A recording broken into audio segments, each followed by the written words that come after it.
Hello learners तो केमती अच्छे आपण मैंने आई होप आप समस्ते बहुत बढ़िया थे। तो फर्स्ट तो आपण कही रखी आम ये ओडिशार ऐतिह्य क्लास को कंटिन्यू करेचे जोटा कि आम प्रिवियसली यार गोटे क्लास अलरेडी कर सारी क्लास तो नुहे ग्रुप स्टडी जमीक मुझे बारंबार कही आसी एंड गोटे फ्रेंड हिसाब से आपण ओनली मु मोर नोट्स को सेयार करुँची कौन एजुकेशनल पर्पज नुहे कि कौन टीचर भी नुहे।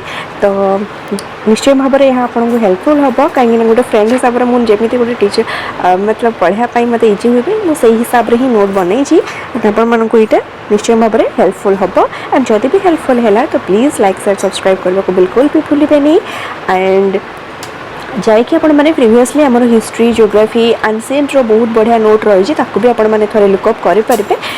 तो चलतु डेरी नक आग को बढ़ा आधुनिक ओडिया साहित्य आग को पढ़ा। तो देखो प्रथम आमर जब आधुनिक ओडिया साहित्यर आरंभ हुए से तीनोटी अग्रणी त्रिरथी जो मान कहुए जो मैंने कि आधुनिक ओडिया साहित्य एक मुख्य भूमिका ग्रहण करती। तो फर्स्ट आसवे फकीर मोहन सेनापति, देन आमर राधानाथ राय, देन मधुसूदन राव। तो फकीर मोहन सेनापति आमर कौन करथिले 6 मान 8 कुंठ मामू लक्ष्मा प्रायश्चित यही सब रचना करथिले। एंड राधानाथ राय चिल्लिका जोटा कि प्रथम प्रकृति काव्य आमर रही ओडिया साहित्यर। देन आम जदि देखा मधुसूदन राय द्वारा रचित शेक्सपियर और मिल्टन को अनुसरण में सनेट से गोटे सनेट रचना करथिले। बसंत गाथा कुसुमांजलि जोटा कि भक्ति गीत थिला एई भाव में रचना करथिले। देन आमर गंगाधर मेहर जी कि प्रणय बल्लरी तपस्विनी किचकबोध यही सब रचना करथिले। एंड नंदकिशोर बड़ कनकलता जोटा कि बहुत ही बढ़िया उपन्यास थिला। एंड नाना बाया गीत जोटा कि पिलांक कविता या रचना करथिले। आम देखा कमलाकांत लेखा जी कि उत्तरायण अष्टपति सीताकांत महापात्र द्वारा रचना कर गाँ मजलिस जोटा कि मैंने पढ़ी थे हरिकृष्ण महाताप द्वारा निवासिनी रामशंकर राय। एंड तापर आम देखा बैजयनाथ बड़जेना जी की लिखी चतुर विनोद। देन विभूति पट्टनायक चपड़ छंदा केशवती कन्या महिषासुर मुहा निरुपमा एंड पद्मचरण पट्टनायक सूर्यमुखी। किंतु आमर जिते क्वेश्चन आसे बास एम राइटिंग्स उपर क्वेश्चन आसे ये उपन्यासटी कविताटी क्या द्वारा लिखा जाइए एमती आसे।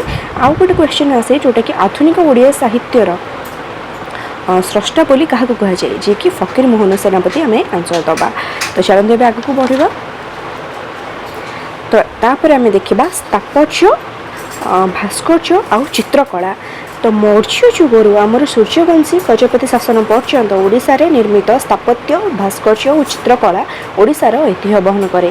तो आपण मैंने जानते सूर्यवंशी शासन जो गजपति मैंने शासन करुले से समय आम मंदिर कला कौ भाला भाव में मतलब वृद्धि पाई। एंड जो से जो मंदिर सब स्थापन करते से आमर ओडिशार कला स्थापत्य एंड भास्कर्य जोटा कि आमर प्रतिच्छबित होता।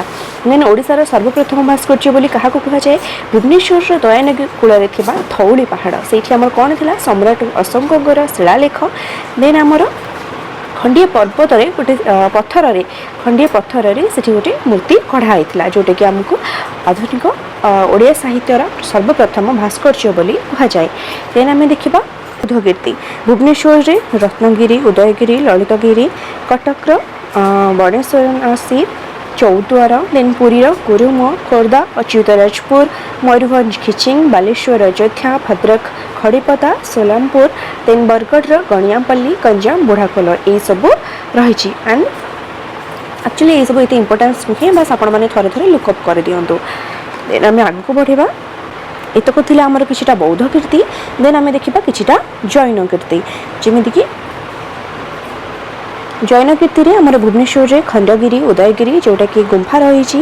एंड देन पुरीर काकटपुर निवारण जाजपुर हाटडीही खोर्धार चढ़ईबर अच्युतराजपुर देन कटकर झाड़ेश्वरपुर यही सब जगार किछिटा आमर ऐतिह्य रही जैन कीर्ति को लेकिन। देन आम देखा केन्दुझर रामचंडी बैदखिया देन बालेश्वर अयोध्या पुंदल भीमपुर जलेश्वर मयूरभंजर बारीपदा कोरापुटर कोटपाद जामुंडा यही सब जगह।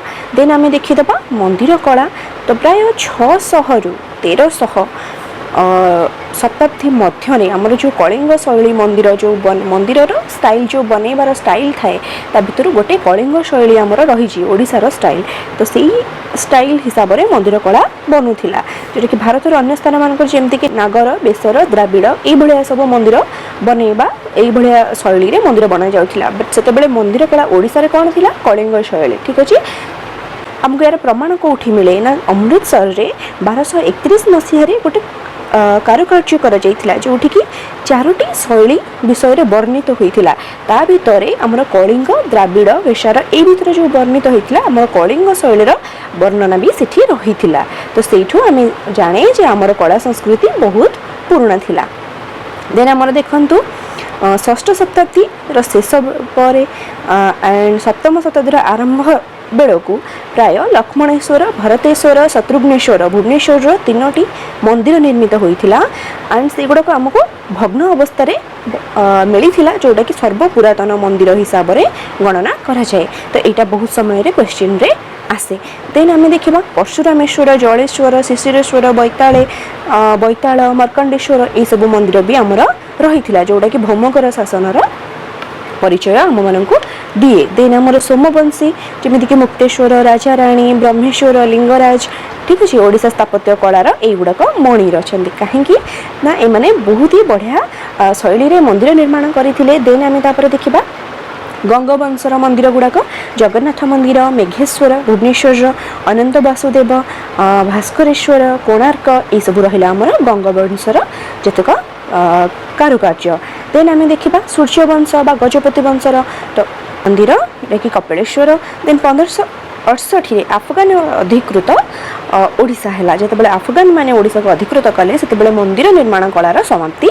घटी ये गजपति शासन परे परे तो आम नेक्स्ट क्लास रे आहुरी मंत्रचित्र नृत्य एगुड़ा सब बहुत ही बढ़िया क्लास आगक रमीक लोकनृत्य गीत वाद्य नृत्य हस्तशिल्प वाद्ययंत्र ये सब आम हस्ततंत्र नेक्स्ट क्लास रे ये सब विषय आम देखा तो बिल्कुल भी से जिनस मिस करेंगे आई नो क्लास आनबार लेट हो कहीं आपने भी व्यस्त हो पड़ते जेहेतु एग्जाम पाखे आसला तो बिल्कुल भी व्यस्त हूँ मुझे ट्राए करी जमी भी है जल्दी जल्दी वीडियो सबको आने वीडियो बहुत ही ज़्यादा लंबा हो जाऊँगी तो से बस क्लास को ये रखुच्छी आपण मैंने निश्चय भाव में जातु एंड रिविजन करूँ बारंबार एंड जो मैंने प्रीवियस क्लास गुड़ाक देखी ना जाकि अलरेडी से सब देखी नियंतु बहुत ही आपंकर रिविजन हो भल भाव में तो बस देखा आ गोटे नुआ class till then take care bye.